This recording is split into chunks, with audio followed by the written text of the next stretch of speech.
The Newshour Special Edition.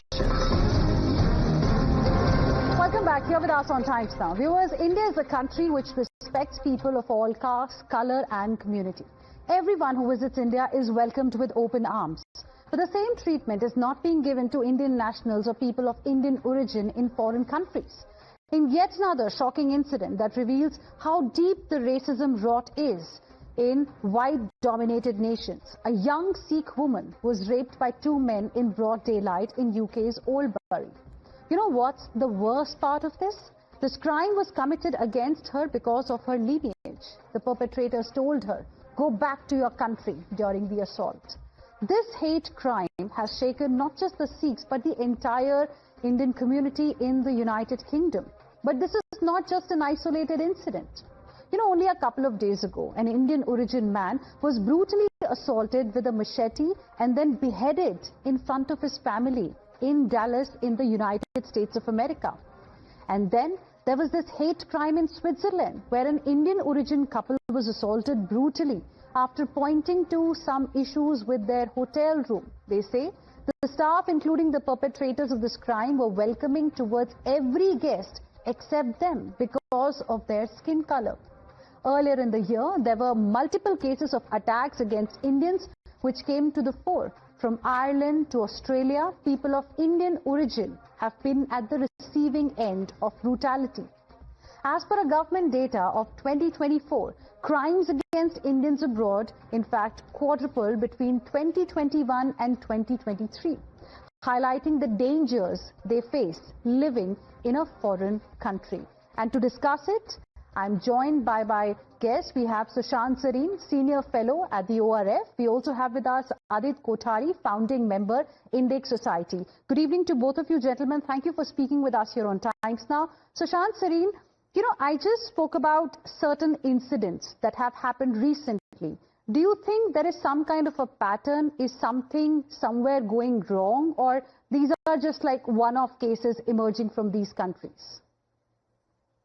Heena, I think there are a lot of cases that have happened which makes me believe that this is not isolated incidents taking place, but the culmination of a sustained propaganda which has been taking place over a few years. You know, there is this new racist term that has been invented, incidentally, by people of the subcontinental origin. It was called Pajits, and now the whites and others have taken to it. And it's unfortunate that this Sikh girl who was raped in the UK, you know, she's also a Pajit technically, and it is the Khalistanis among others who had started spreading this word, this slur on Indians. But the Indian success in many countries across the Western world has also invited a lot of jealousy. Plus, I think there is some fault even from the Indian side. I would not completely negate that. You know, if you go to another country, most Indians try and assimilate, but there are some who will then try and, you know, do the kind of stuff they were doing out here. We see that in Canada. We see the kind of lawlessness most of these Khalistanis have unleashed out there. We see something similar in parts of the UK. Incidentally, again, what happens is that in the UK, it's mostly the Pakistanis who create law and order problems.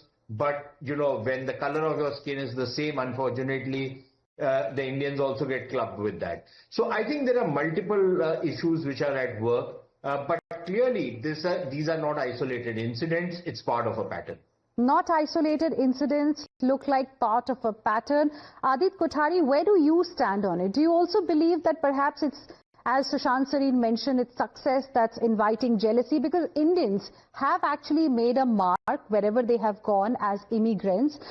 You know, they are caregivers, they are innovators, great managers, contributors to software, hardware, so many sectors. Like you pointed out, Heena, I think there is a sheer marked increase in all of the Western countries, and this is since 2020, where, you know, if you open up the crime statistics, civil rights reports, or even online sentiment analysis, everything is going to point to a trajectory where there is a sort of a spiraling rise in the anti-India hate, the sort of Indophobia that we see. And there is a perception in the West where the Indians are taking up the jobs, where they are overperforming, so that sort of fuels up a certain sentiment within the host population, which is of jealousy, that, because they are sort of prospering, they are progressing, they are buying houses. In the UK, the Indians are now the largest, from a pro rata perspective, they're the largest homeowners. So all of those kind of things, fuels a certain sort of jealousy. But, like Sushant mentioned, that we do bring across a lot of our garbage from India as well.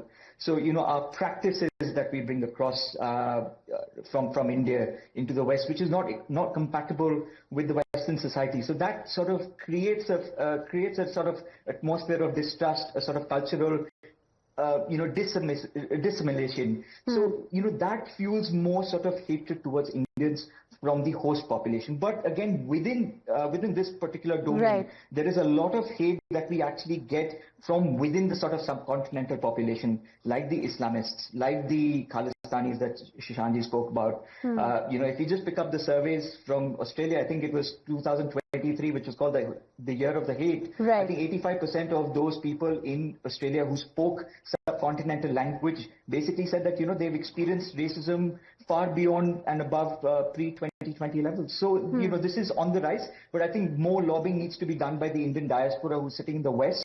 They need to sort of engage with the polity, with the policy makers, and ensure that, their electoral relevance is actually heard. Interesting views there. I know Sushant Sreen wants to respond, but I'm completely out of time. Thank you very much, both of you gentlemen. Very interesting points you both made. Thank you for joining us on this discussion.